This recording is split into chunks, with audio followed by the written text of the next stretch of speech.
Bien, alors bonjour à tous, et merci d'être venus donc cet après-midi pour entendre parler de Samuel de Champlain.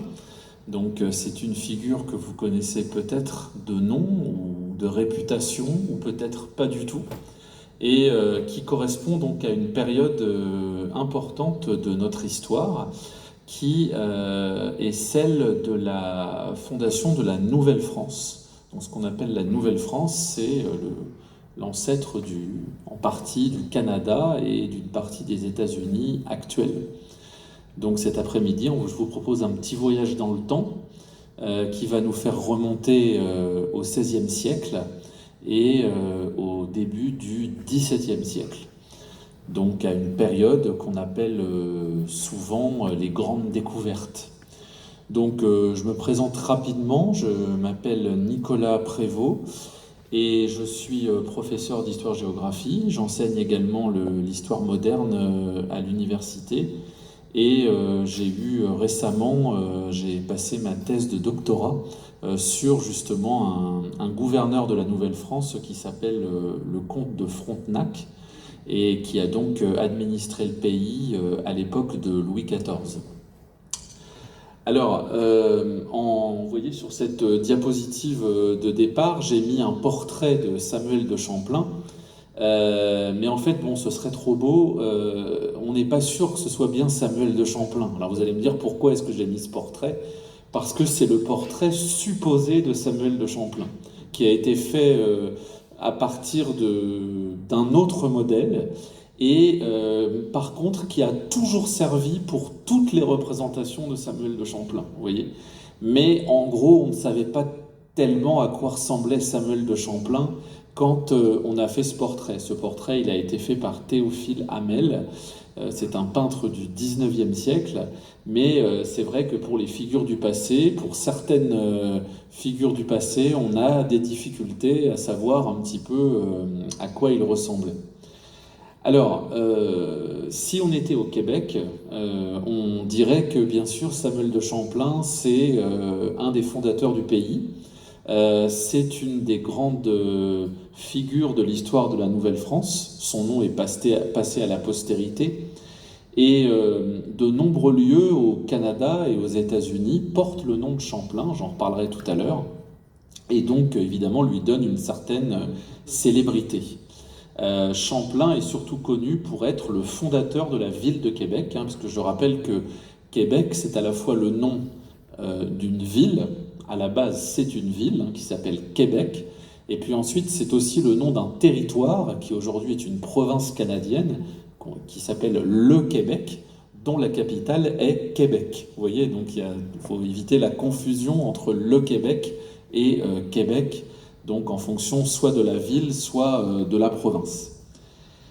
Alors, Samuel de Champlain est un personnage qui est donc né au XVIe siècle, et la première partie de sa vie, elle est peu connue, parce que tout simplement les archives sont assez lacunaires sur ce sujet. Alors, il est né dans une petite ville de l'ouest de la France, qui se trouve dans la province de la Saintonge, dans la région entre Poitiers et la mer. Et cette petite ville s'appelle Brouage. Donc Brouage, c'est à l'époque un port actuellement c'est un peu plus loin de la mer, mais à l'époque c'était proche de la mer. Et malheureusement, nous n'avons pas les registres paroissiaux de Brouage de ces années. Et donc un chercheur a trouvé dans un registre d'un temple protestant à La Rochelle cet acte de baptême. Il est ici, vous voyez le curseur là on ne le voit pas, mais en tous les cas il est au milieu de la page, et qui nous dit que le vendredi 13 août 1574 a été baptisé Samuel, fils d'Antoine Chapelot et de Marguerite Leroy, parrain Étienne Paris, marraine Marie Rousseau.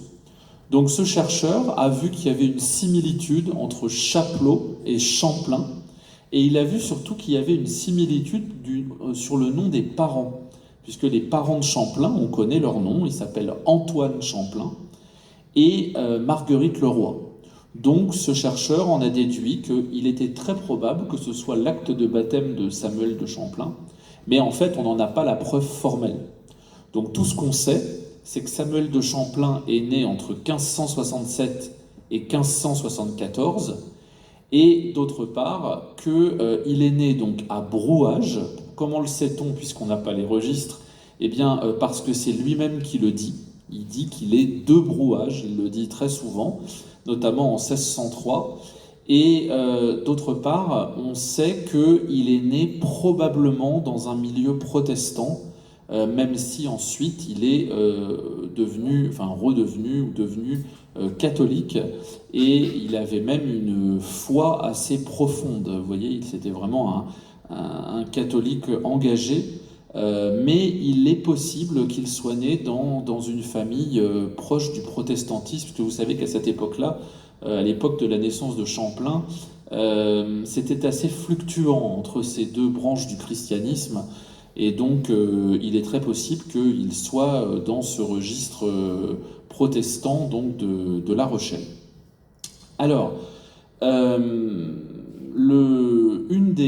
un des éléments aussi qui montre que Samuel de Champlain est peut-être protestant, c'est le prénom Samuel, puisque vous savez que les protestants ont eu l'habitude de remettre en route, de remettre en avant des prénoms bibliques de l'Ancien Testament. Et il se trouve que Samuel était fréquemment donné chez des familles protestantes. Donc là aussi, ça peut effectivement être un indice supplémentaire.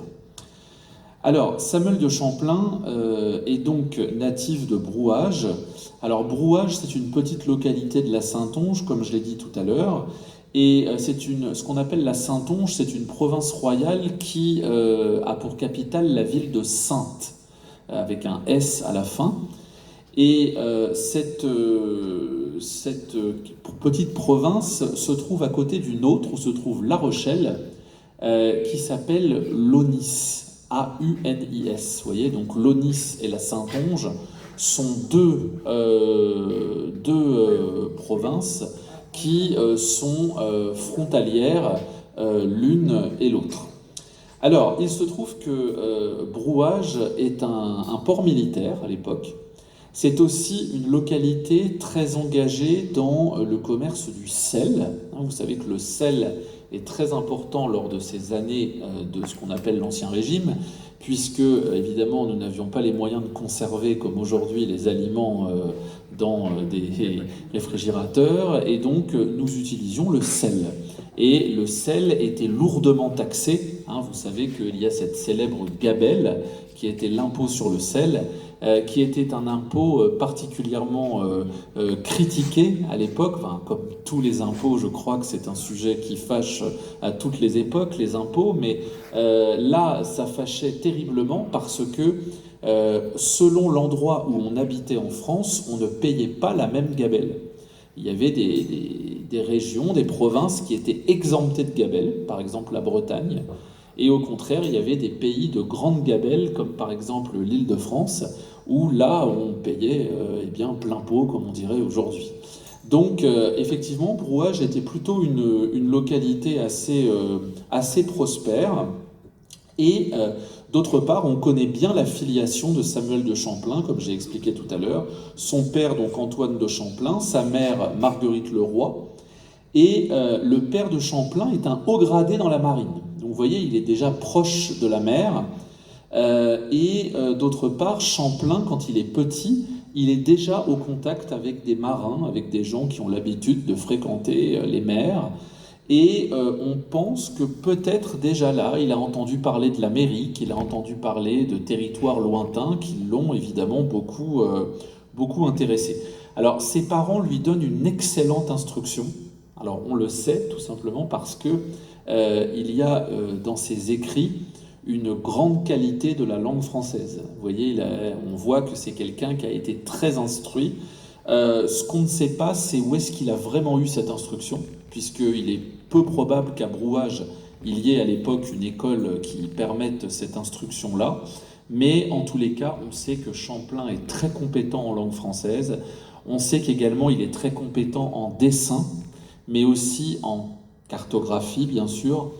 Et il est excellent observateur. Il observe, il décrit et il fait des descriptions particulièrement intéressantes. Alors, juste une petite chose, concernant son nom de famille, souvent on me demande si Samuel de Champlain était noble, puisque évidemment il s'appelle Samuel de Champlain, mais la réponse est non.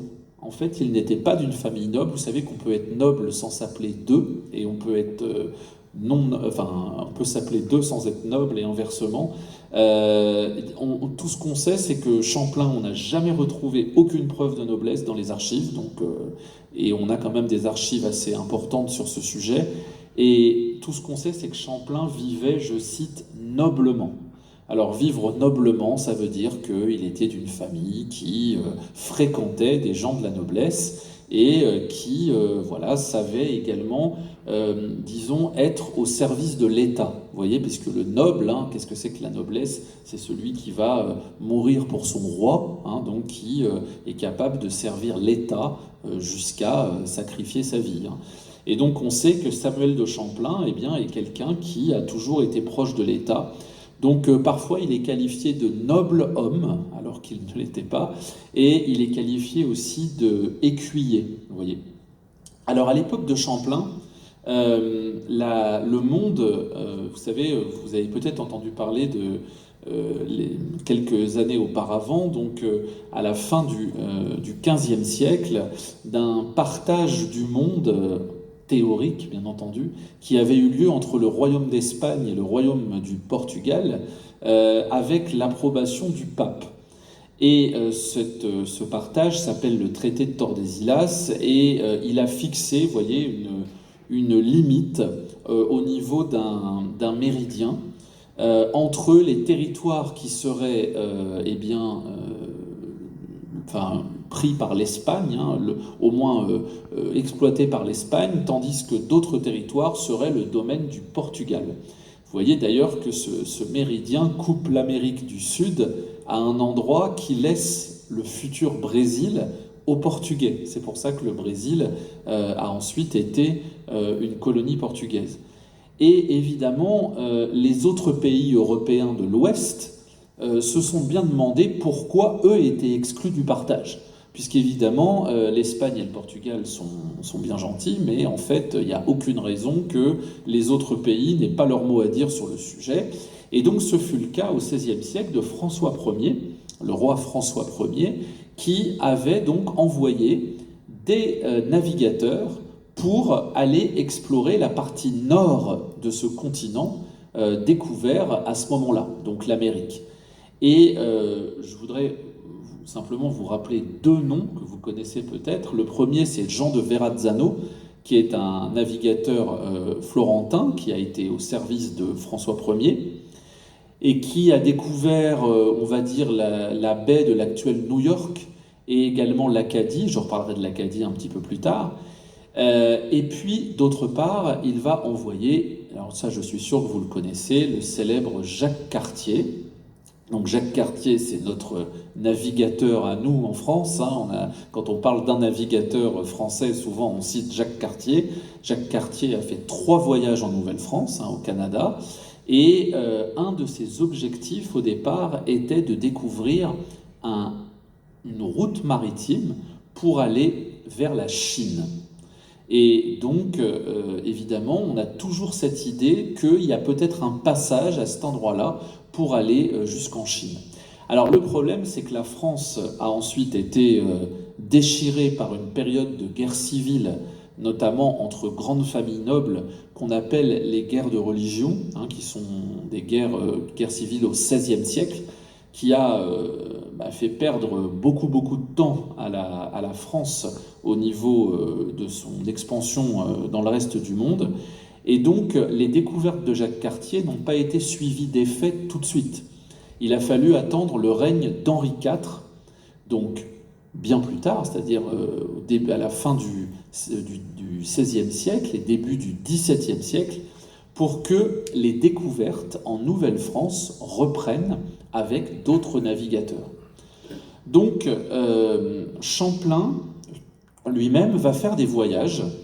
Il va faire des voyages, d'abord il va aller en Bretagne pour aider donc le roi Henri IV, et il va se mettre au service donc d'une mission militaire commandée par François d'Espinay Saint-Luc, qu'on appelait le brave Saint-Luc, et qui était donc au service d'Henri IV, puisque en Bretagne, il y avait quelques difficultés de la part de certaines personnes à reconnaître la légitimité du roi Henri IV. Vous savez qu'Henri IV a dû conquérir son trône, et plusieurs zones en France, plusieurs lieux avaient du mal à reconnaître la légitimité d'Henri IV, et notamment en Bretagne, qui a été soutenue par les Espagnols.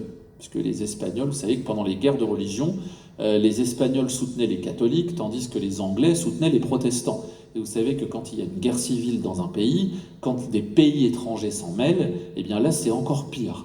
Donc en fait, c'est exactement ce qui s'est passé au XVIe siècle. Et donc Samuel de Champlain a commencé son parcours militaire à lutter contre eh bien, les Espagnols, justement en Bretagne. Et puis, donc il va être basé à Quimper à un moment. Et puis en fait, le 2 mai 1598, eh bien, le roi Henri IV va signer un traité, la paix de Vervins. Et cette paix de Vervins va mettre fin à la guerre avec les Espagnols, et donc à la 8e guerre de religion. Et c'est à ce moment-là qu'il va signer le célèbre édit de Nantes, qui va donc être l'édit de tolérance, qui va calmer en grande partie les guerres de religion. Alors, Champlain, lui, suite à ce traité de Vervins, va séjourner en Espagne, justement, et puis en 1599-1600, il va faire une première traversée transatlantique qui va le conduire en Amérique du Sud et surtout à Cuba. Donc il va séjourner à La Havane, et c'est là qu'il va rédiger son premier livre important, qui s'appelle « Bref discours des choses les plus remarquables que Samuel de Champlain a reconnues aux Indes occidentales ». Puisque vous savez qu'en France, on appelait Inde occidentale l'Amérique. Les Indes orientales, c'est l'Inde actuelle, tandis que les Indes occidentales, eh bien, c'était l'Amérique, puisqu'on appelait les habitants les Indiens, puisque au départ, les premiers découvreurs croyaient être arrivés aux Indes. C'est là, d'ailleurs, dans ce livre, que Champlain nous explique qu'il est né à Brouage. Vous voyez, c'est grâce à lui qu'on sait où il est né. Et il n'y raconte pas son voyage jour par jour. C'est pas un journal où il va dire tel jour j'ai fait ça, tel jour il s'est passé ça, etc. Mais plutôt il va faire une observation sur la faune, la flore, et sur les habitants également, des lieux qu'il a visités. Alors évidemment, ça c'est les prémices de ce voyage. Et le deuxième grand voyage, ça va être un voyage donc vers la Nouvelle-France. Alors, cette année, on est en 1603, et vous avez donc le vice-amiral de France, gouverneur de Dieppe, qui s'appelle Aymar de Chaste. Aymar de Chaste va proposer à Henri IV, au roi Henri IV, de charger Champlain d'une mission d'exploration et de cartographie dans la région de Tadoussac. Alors, vous voyez, j'ai écrit Tadoussac sur la carte.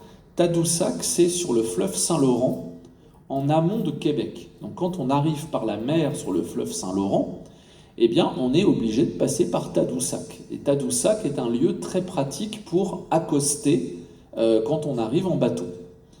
Et donc, à Tadoussac, les Français sont déjà établis, puisqu'on y trouve ce poste de traite de fourrure. Alors vous allez me dire, il est étrangement bien conservé. Oui, en fait, il a été reconstitué.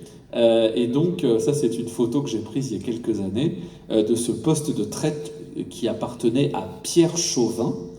Et ce poste de traite, eh bien, montrait une présence déjà permanente des Français en Amérique du Nord. Donc, à ce moment-là, l'expédition de Champlain va avoir pour objectif de développer cette implantation. Donc qu'est-ce qu'on va faire? Eh bien, on va organiser une expédition composée de 3 bateaux, dont un qui s'appelle la Françoise. Et cette expédition va lever l'ancre de Honfleur, donc Honfleur en Normandie, le 15 mars 1603 et arriver à Tadoussac le 26 mai. Alors vous allez me dire, oula, c'est bien long, hein. Nous on a l'habitude évidemment des avions, en quelques heures, on arrive de l'autre côté. Il faut savoir qu'une traversée transatlantique entre la France et la Nouvelle-France à l'époque, c'est au minimum 2 mois. Et 2 mois est considéré tout à fait raisonnable. Vous savez que beaucoup de navires n'arriveront jamais, hein. On écrivait les courriers en 2 voire 3 exemplaires, hein, qui allaient dans des bateaux différents pour être sûr qu'ils arrivent. Et dans le cas de Champlain, je le redirai en conclusion, Champlain a fait 27 traversées. Vous voyez, hein, c'est vraiment l'homme de l'océan Atlantique. Et il les a fait sans encombre, ce qui est quelque chose d'assez miraculeux, puisque évidemment il y avait beaucoup de naufrages à l'époque. Alors, au cours de ce voyage, donc, vers la Nouvelle-France, Champlain va rencontrer beaucoup de nations amérindiennes et va avoir de bonnes relations avec elles, notamment les montagnais. Les montagnais qui sont dans cette région, certains ont l'habitude des Français, donc ça se passe plutôt bien. Et à cette occasion, Champlain va rédiger un livre qui s'appelle « Des sauvages » ou « Voyage de Samuel de Champlain de Brouage, fait en la France nouvelle, l'an 1603 ». Donc ce qu'on appelle les sauvages à l'époque, c'est les populations amérindiennes, et ce n'est pas un mot péjoratif, contrairement à ce qu'on pourrait penser aujourd'hui. Sauvage, ça vient du latin, c'est la même racine que sylvestre, qui désigne ce qui se rapporte à la forêt. Donc en fait, ça veut dire des populations vivant dans la forêt, vous voyez. Et donc on désigne, on n'utilise pas à l'époque, évidemment, ça vous aurez compris, le mot amérindien, mais on utilise beaucoup le mot sauvage, et on utilise beaucoup aussi le nom de chacune des nations amérindiennes. Donc par exemple les montagnais, donc quand Champlain va parler des montagnais, il va dire les montagnais, vous voyez. Il va utiliser le nom de leur nation. Donc c'est un journal particulièrement complet, qui montre au roi de France, parce qu'évidemment c'est à l'attention du roi de France, ses talents de géographe et d'ethnologue, et aussi ses conversations avec les montagnais, mais aussi avec les Micmacs, qui sont d'autres Indiens qui habitent pas très loin dans ce secteur. Alors pendant ce voyage, Champlain va remonter le fleuve Saint-Laurent, comme l'avait fait Jacques Cartier, pour aller jusqu'à Hochelaga, je vous montrerai sur la carte juste après, et ensuite, il va revenir sur Tadoussac et Gaspé pour repartir en France le 20 septembre 1603. Il a avec lui un invité autochtone. Il ramène en France un Amérindien. Alors, comment le sait-on? On le sait parce que notamment, dans le registre paroissial de Saint-Germain-en-Laye, Saint-Germain-en-Laye c'est à côté de Paris, hein, c'était un des lieux préférés du roi de France pour sa résidence, eh bien, on trouve dans le registre de baptême le baptême d'un petit Amérindien âgé de 10 ans venant du Canada. Et l'acte est rédigé comme cela, je cite, « Le 9e jour du mois de mai, donc 1604, fut baptisé un enfant âgé de 10 ans ou environ, natif de l'île du Canada, pris par les François et envoyé au roi, nommé Alexandre. » On l'a nommé Alexandre. Alors, par le parrain, haut et puissant prince Alexandre, fils naturel et non légitime du roi, donc c'est un fils que Henri IV avait eu avec Gabrielle d'Estrées, et mademoiselle Henriette, donc la sœur d'Alexandre, qui est donc la marraine. Donc vous voyez, non seulement Champlain amène avec lui un Amérindien, mais il va directement au palais royal. Et son parrain et sa marraine sont des gens de la famille royale. Imaginez un petit peu l'importance qu'on va donner justement à cette relation-là. Et à ce moment-là, ce qui est intéressant, c'est que la marraine de ce petit Amérindien sera aussi la marraine d'un futur gouverneur de la Nouvelle-France, né à Saint-Germain-en-Laye, et qui est le comte de Frontenac. C'est assez amusant. Et ce qui est assez amusant aussi, c'est que ce petit Amérindien va jouer avec le fils d'Henri IV le futur Louis XIII, à Saint-Germain-en-Laye, et avec le père du comte de Frontenac, le futur gouverneur de la Nouvelle-France. Vous voyez, le monde est petit. Alors comment le sait-on? On le sait grâce au médecin de Louis XIII, qui s'appelait Jean Héroard, et qui avait écrit le journal de la cour. Et donc, dans ce journal, il donne plein d'anecdotes, et il dit justement, ce jour-là, Louis XIII, le dauphin a fait ça, les enfants se sont disputés, ou au contraire, ils se sont réconciliés, ou alors ils ont été sanctionnés parce que Henri IV lui-même veillait à l'éducation de son fils, et il était assez sévère, en fait, même si après, il se calmait. Et donc, Jean Héroard raconte toutes ces anecdotes-là. Il faut savoir que ce petit enfant a une santé fragile, donc il ne va pas rester très longtemps à Saint-Germain-en-Laye, malheureusement, et il voit sa santé se dégrader jusqu'à en devenir extrêmement préoccupant, et en juin 1604, il meurt au château de Saint-Germain-en-Laye. Et Jean Héroard raconte à quel point le dauphin Louis XIII est particulièrement attristé de la mort de ce petit enfant. Alors, le roi Henri IV est donc très intéressé par les voyages de Samuel de Champlain. Et donc, s'il est intéressé, qu'est-ce qu'il va faire? Il va lui redemander de à nouveau repartir. Et donc, à ce moment-là, on va préparer une nouvelle expédition. Alors, Champlain n'est pas noble, je vous l'ai dit tout à l'heure, donc il ne peut pas vraiment être le dirigeant de l'expédition. Donc on va demander à un autre noble qui s'appelle Pierre Dugas-de-Mont, qui lui aussi est originaire de la même région que Champlain, il vient de Royan. On va demander à Pierre Dugas-de-Mont d'encadrer une expédition en 1604. Et Champlain est du voyage. Donc vous voyez, dans cette expédition, il y a Dugas-de-Mont et Champlain. Alors évidemment, c'est Champlain qui va lui voler un peu la vedette.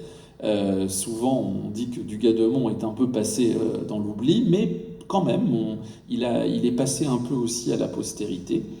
Et surtout, c'est Dugas-de-Mont qui sollicite Champlain parce qu'il a besoin aussi de ses connaissances. Donc, cette nouvelle expédition va être composée de 2 bateaux, un qui s'appelle le Don de Dieu et l'autre qui s'appelle la Bonne Renommée. Vous voyez, avec des noms comme ça, évidemment, on ne peut qu'aller loin. Et à ce moment-là, cette expédition quitte Honfleur le 7 avril 1604. Et à ce moment-là, il y a avec eux une centaine de pionniers, des Français qui veulent bien aller éventuellement s'installer là-bas. La flotte de Dugas-de-Mont arrive à Port-au-Mouton, dans la péninsule acadienne. Donc je l'ai mise ici. La péninsule acadienne, c'est là où vous voyez où il y a écrit Port-Royal. Voyez, donc là, actuellement, c'est vraiment l'extrême est du Canada. C'est ce qu'on appelle aujourd'hui la Nouvelle-Écosse. Et donc, Dugas-de-Mont et Champlain vont explorer cette région. Alors, ils vont explorer la baie française.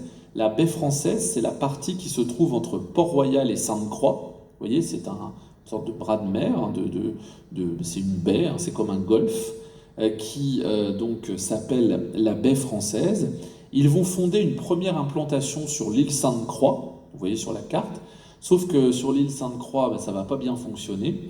Donc on va revenir sur le continent pour former une nouvelle ville, une future nouvelle ville, que l'on va appeler Port-Réal ou Port-Royal. Et cette ville de Port-Royal, elle est créée en septembre 1605, et elle va vraiment marquer la date de la fondation de l'Acadie. C'est pour ça qu'on dit souvent que Dugas-de-Mont est le fondateur de Port-Réal ou de Port-Royal, et que, évidemment, Champlain est aussi un des cofondateurs. Alors la vie est rude, vous imaginez bien, le climat est extrêmement difficile, de nombreux pionniers français meurent pendant ces mois qui suivent, et notamment du scorbut. C'est une maladie qui touche le fait qu'on manque notamment de vitamine C. Et à ce moment-là, le voyage est difficile. Et Dugas-de-Mont fait des allers-retours. Il fait des allers-retours. Et puis quand même, une vie s'installe, une vie française s'installe à Port-Royal. On va même jouer du théâtre La première pièce de théâtre en langue française date de cette époque-là. Ça s'appelle le Théâtre de Neptune en Nouvelle-France de Marc Lescarbot. Et le problème, c'est que Pierre du Gademont avait été financé par une compagnie de commerce qui avait le monopole, vous voyez. Et en 1607, cette compagnie est dissoute. Donc forcément, il n'y a plus d'argent. Donc Champlain doit revenir en France. Il quitte l'Acadie en septembre 1607, sauf qu'il amène avec lui un nouveau récit extrêmement intéressant qui s'appelle « Les voyages du sieur de Champlain, Saintongeois, capitaine ordinaire pour le roi ». Ce récit sera publié en 1613. Je vous en montre la couverture. Le voilà. Donc ça, c'est vraiment un récit important de Champlain. Je crois avoir vu passer il n'y a pas longtemps qu'un de ses manuscrits originaux, un manuscrit vraiment de ces époques-là, s'est vendu à un prix extrêmement élevé parce que en fait, c'est très précieux. C'est vraiment les premières descriptions de cette région d'Amérique du Nord. Alors évidemment, avec ses écrits, le roi Henri IV est toujours intéressé pour lui faire approfondir ses découvertes. Et donc, à ce moment-là, on va organiser une nouvelle expédition. Donc Pierre du Gademont, on va lui prolonger un peu sa concession, sur sa compagnie de traite, de fourrure. Et à ce moment-là, une nouvelle expédition est organisée en 1608. Et c'est celle-là qui est la plus célèbre, puisque c'est l'expédition de la découverte, et plutôt de la fondation de la future ville de Québec. Donc on est à Honfleur, en Normandie.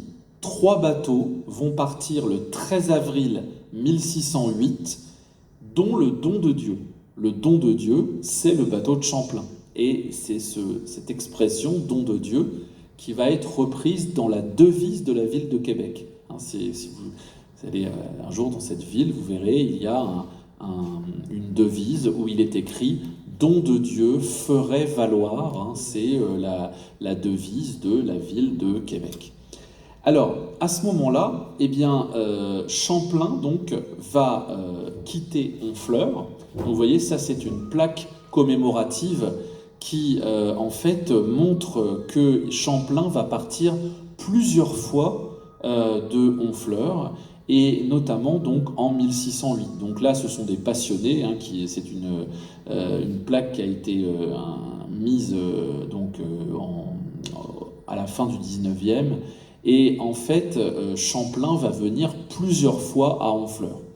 Donc il arrive à Tadoussac le 3 juin 1608, puis il va remonter le fleuve Saint-Laurent et jusqu'à une implantation, vous voyez, donc Québec sur la carte, qui s'appelle à l'époque Stadacone, qui est un village amérindien. Il y a un village amérindien pas très loin. Et il l'a déjà exploré, il est déjà passé par là, et Jacques Cartier est déjà passé par là aussi. Et donc le 3 juillet, sur le Cap Diamant, je vais vous montrer à quoi ressemble le Cap Diamant aujourd'hui, il va fonder donc une habitation qui est l'habitation de Québec. Et en fait, cette habitation, c'est la fondation de la ville de Québec, qui se trouve aujourd'hui près d'une place qui s'appelle la Place Royale, dans la basse ville de Québec. Alors on est le 3 juillet 1608, donc c'est ce jour qui est retenu pour être la fondation de la ville de Québec, le 3 juillet 1608. Alors pourquoi est-ce qu'on appelle cette ville Québec? C'est une vraie question, ça. Donc Québec, évidemment, c'est un nom à consonance française, mais qui est également un nom à consonance amérindienne, de la langue des Algonquins. Et en fait, Québec, ça veut dire l'endroit où le fleuve se rétrécit. Parce que vous le constatez sur la carte, à l'endroit où il y a Québec, alors en fait, là, c'est plutôt il s'élargit, puisqu'il va se jeter dans la mer. Et en fait, la désinence bec, B-E-C, va tout simplement vouloir dire l'eau.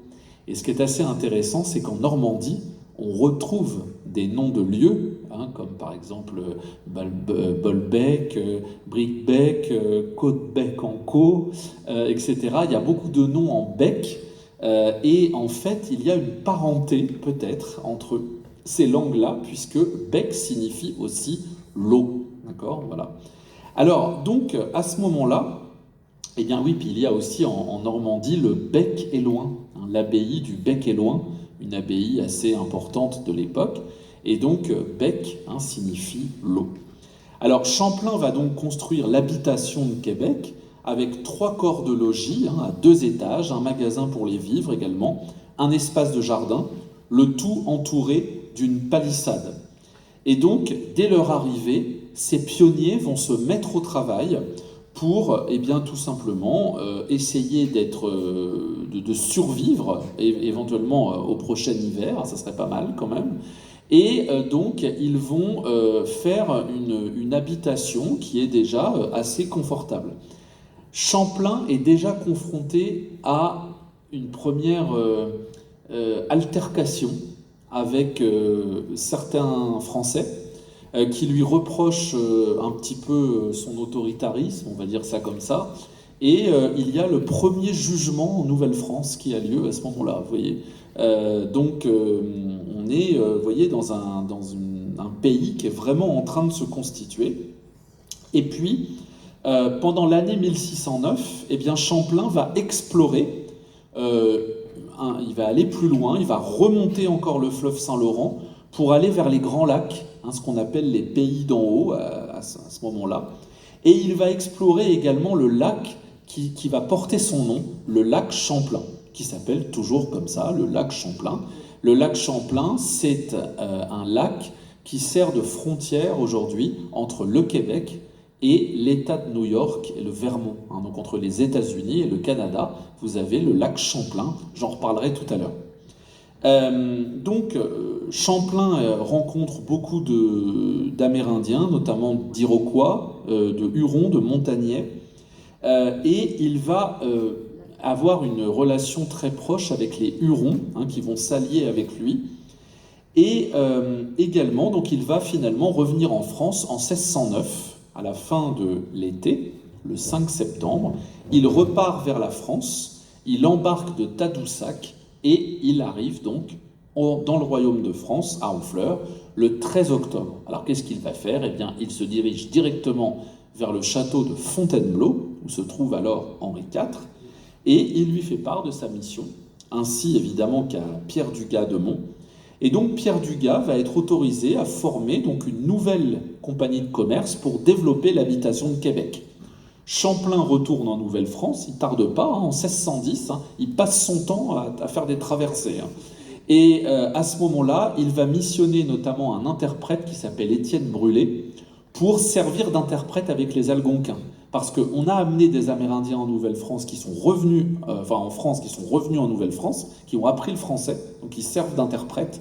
Mais on a également des Français qui vont servir d'interprète avec les Amérindiens. Vous voyez, souvent on se demande comment tout ce monde-là arrivait à communiquer. Eh bien parce qu'ils avaient progressivement mis en place un système donc avec différents interprètes.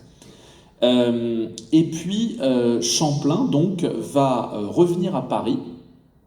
Et à Paris, eh bien, il va faire quelque chose d'important, il va se marier. Il va se marier avec une femme extrêmement jeune, donc on ne sait pas précisément l'âge qu'elle a, mais elle a aux environs de 14 ans. Voilà son contrat de mariage. Elle s'appelle Hélène Boulet. Et le contrat de mariage date du 27 décembre 1610. Ce contrat de mariage a été fait devant un notaire parisien qui s'appelle Louis Aragon, donc rien à voir avec un autre Louis Aragon, là c'est un notaire. Et ensuite, eh bien, le mariage a lieu à l'église Saint-Germain-l'Auxerrois, qui est l'église, une des grandes églises du centre de Paris, avec donc Hélène Boulet qui, elle aussi, était d'une famille proche du protestantisme, mais elle-même, elle se convertit au catholicisme et elle va même devenir extrêmement pieuse puisque elle va suivre son mari en Nouvelle-France, mais au moment où elle va revenir en France, elle ne va plus le suivre, elle va rester en France et ensuite elle va devenir religieuse. Et elle est morte dans un couvent dans la ville de Meaux. Meaux, ça se situe actuellement en Seine-et-Marne, à l'est de Paris. Et c'est là qu'est morte donc Hélène Boulet, qu'on appelle Hélène de Champlain. Alors, 3 mois après son mariage, donc en 1611, le 1er mars 1611, eh bien, Champlain embarque à nouveau avec son épouse. Alors voilà un portrait d'Hélène de Champlain, bon, pareil, un portrait évidemment fait beaucoup plus tard par des artistes contemporains. Vous voyez, donc là, Hélène de Champlain est en train en fait de faire un enseignement, d'enseigner à des enfants amérindiens.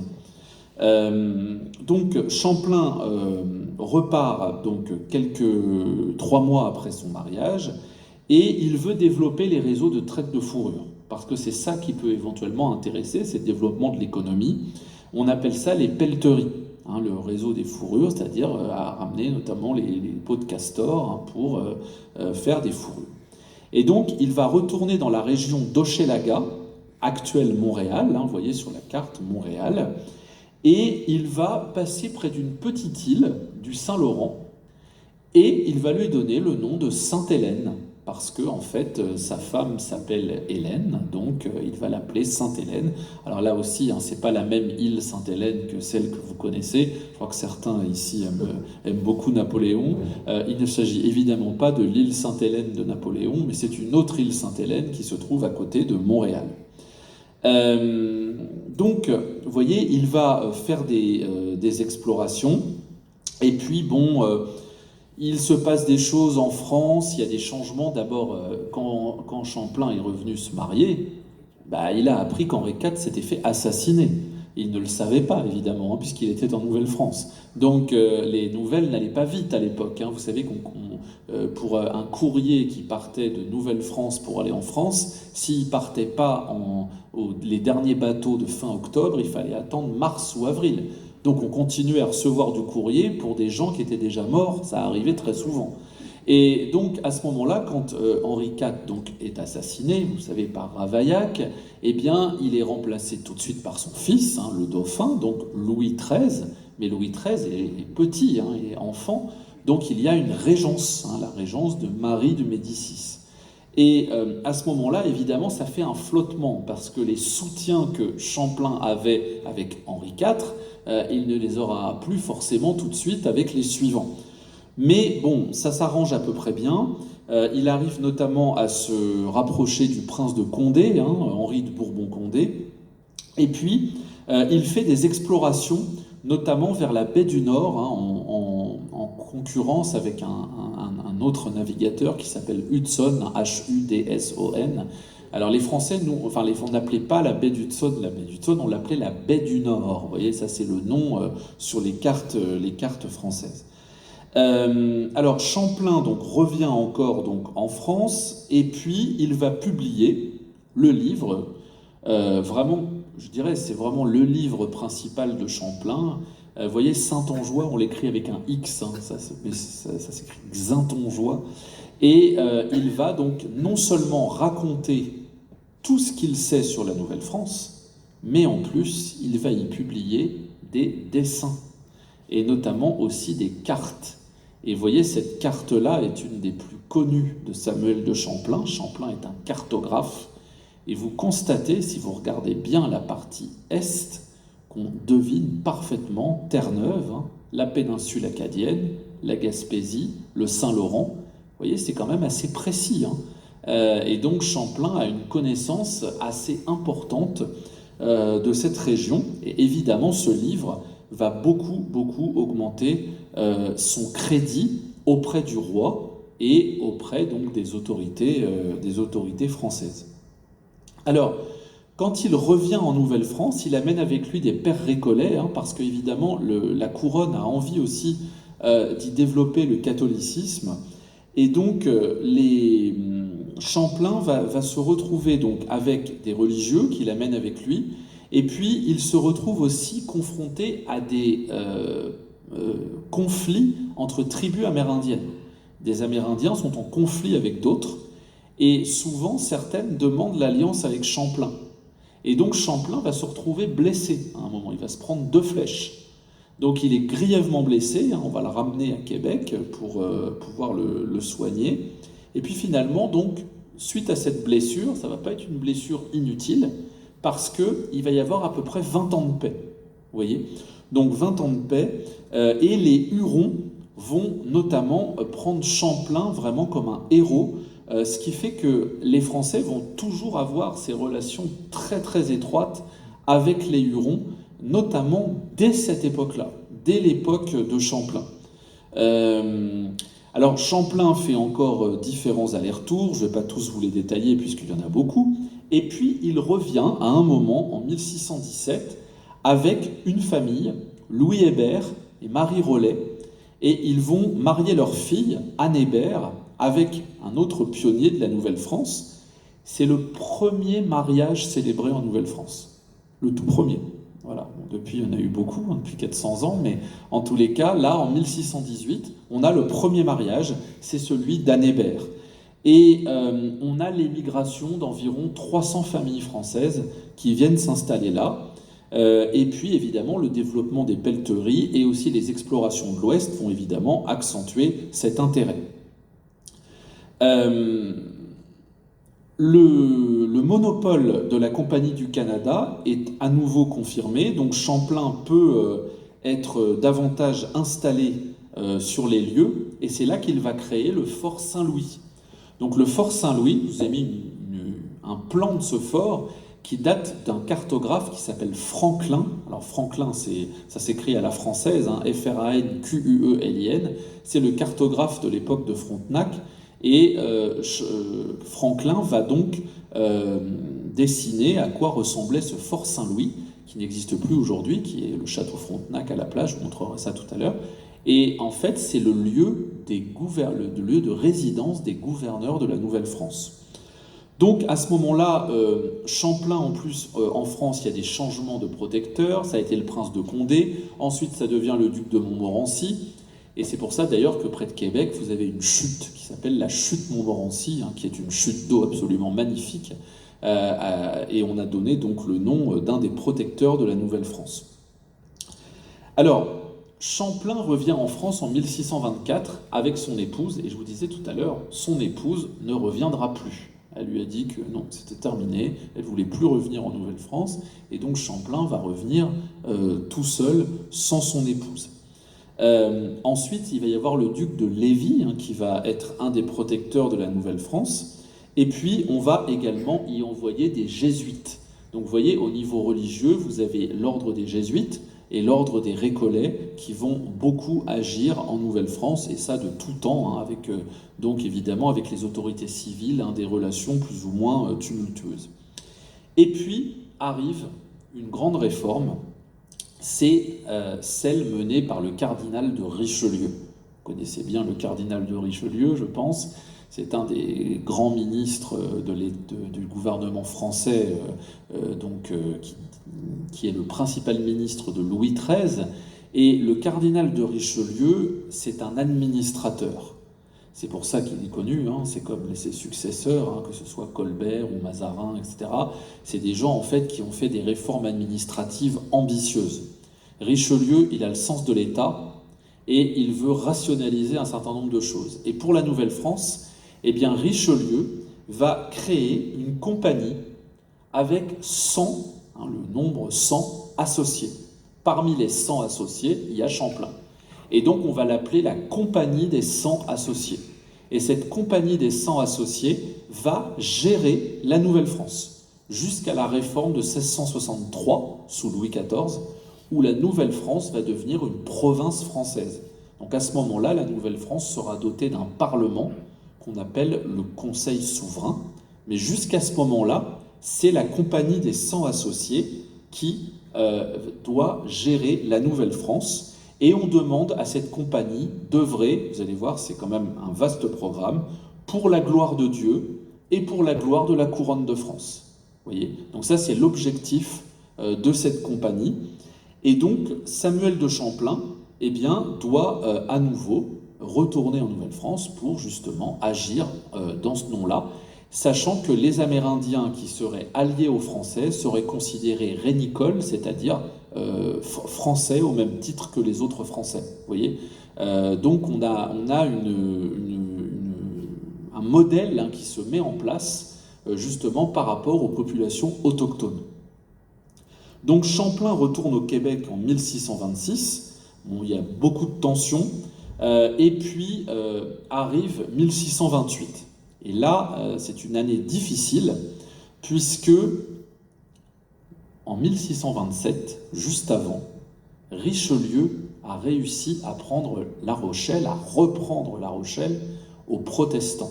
Vous savez que les protestants, depuis l'édit de Nantes, avaient le droit d'avoir des places fortes. Or, Richelieu, lui, il est intraitable sur le sujet. Il considère qu'il ne doit pas y avoir d'État dans l'État. L'État doit être un, et donc ça n'empêchera pas Richelieu de s'allier aux protestants avec les guerres, pendant la guerre de 30 ans, par exemple, donc c'est pas du tout contradictoire. Il considère qu'en France, il ne doit pas y avoir de lieux qui seraient un petit peu comme des États dans l'État. Donc il va reprendre La Rochelle, vous savez, c'est le célèbre tableau où on le voit sur la digue de La Rochelle, en train de reprendre la ville, mais évidemment les protestants étaient soutenus par les Anglais. Donc les Anglais sont repoussés à ce moment-là, et on pense que l'attaque de 1628 que va subir Québec est un petit peu en lien avec cette prise de La Rochelle par Richelieu. Donc là, vous avez des pirates, enfin bon, on pourrait dire des corsaires, ou, je sais pas, enfin, leur comportement fait plus des fois penser à la piraterie. C'est les frères Kirk qui vont c'est des Écossais au service des Anglais, qui vont faire le siège de la ville et s'emparer de la ville, à tel point que Champlain va devoir la quitter, va devoir quitter la ville qu'il a fondée.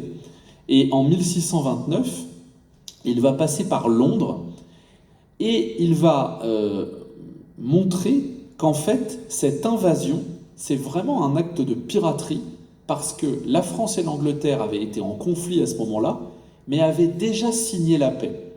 Donc cette invasion est totalement illégale. Après, je ne sais pas s'il y a des invasions légales, mais en tous les cas, l'invasion de Québec est vue comme particulièrement illégale. Et donc Champlain va rédiger un mémoire pour convaincre le roi Louis XIII de tout faire pour reprendre Québec, qui est donc la ville fondée par Champlain. Alors, Louis XIII va l'écouter, il va y avoir des négociations avec le roi d'Angleterre, qui s'appelle à l'époque Charles Ier, c'est la famille des Stuarts, et à ce moment-là, on va signer un traité dans ce château, le château de Saint-Germain-en-Laye, en 1632, et dans ce château, on va acter le retour de Québec. Donc vous voyez, Champlain a réussi à convaincre Louis XIII, et finalement donc à faire en sorte que Québec redevienne une partie du territoire de la France. Alors, Louis XIII va nommer un homme qui s'appelle Isaac de Razilly comme lieutenant général de la Nouvelle-France, et Champlain, évidemment, aurait bien aimé l'être. Je vous ai dit, il n'est pas noble, donc il ne peut pas vraiment avoir ces fonctions-là officiellement. Mais évidemment, c'est lui qui est, on va dire, le co-administrateur de la Nouvelle-France. Et donc, il va rédiger à nouveau des récits de voyage, notamment donc, à l'attention de Richelieu, ces voyages de la Nouvelle-France occidentale, où il va détailler tout ce que, il a accompli dans ce pays, et même un historique de la présence française depuis 1504. Donc vous voyez, il fait vraiment une œuvre ambitieuse pour que Richelieu et Louis XIII continuent de le soutenir. Alors, en 1633, Champlain entame sa dernière traversée. Là, il n'y aura pas de retour. Il part de France et il ne verra plus jamais la France, puisqu'il retourne à Québec.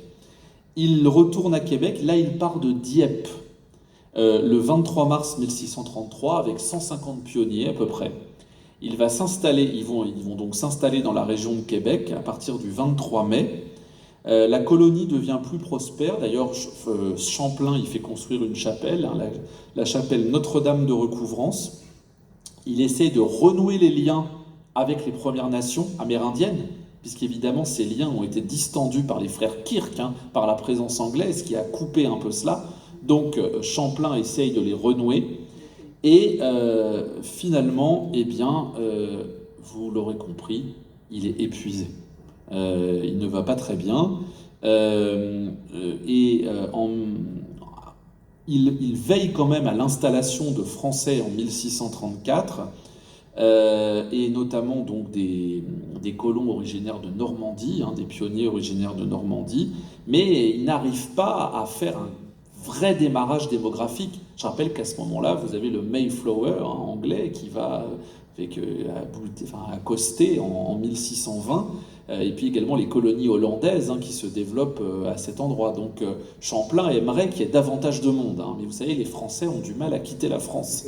Les Français sont bien en France. C'est de tout temps. On n'a jamais vraiment réussi à faire une implantation hors de France parce que tout simplement, les Français ne sont pas très partants pour quitter la France.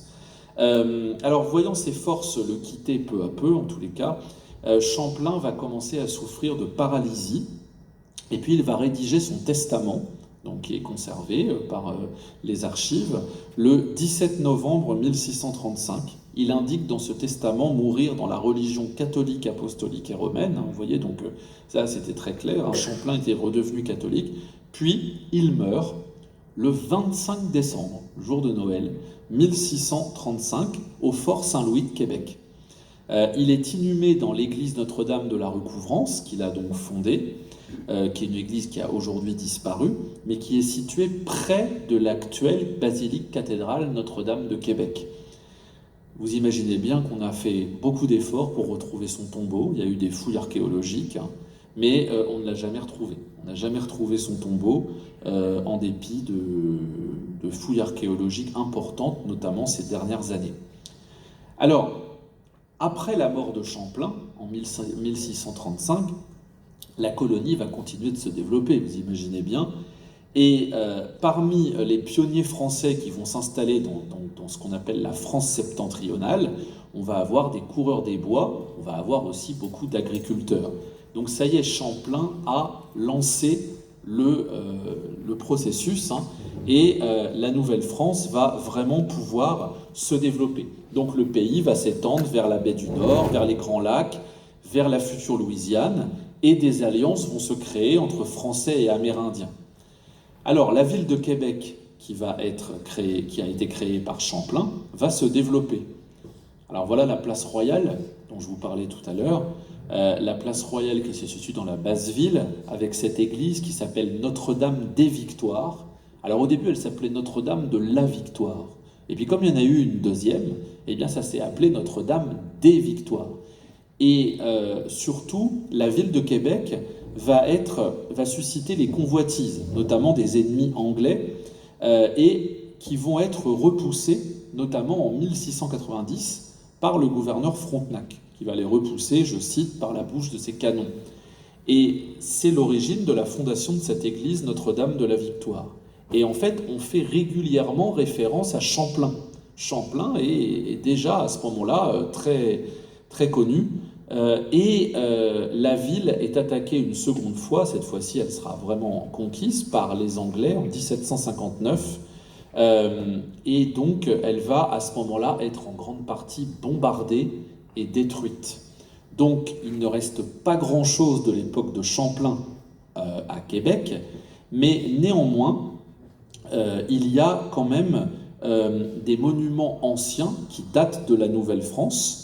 Et on va aussi doter la ville de monuments emblématiques. Et à l'endroit où Champlain avait bâti le Fort Saint-Louis, eh bien, on va construire au XIXe siècle et au début du XXe siècle un hôtel très grand, très important, que l'on va appeler le Château Frontenac. Pourquoi ? Parce que Frontenac est un des gouverneurs les plus marquants de la Nouvelle-France.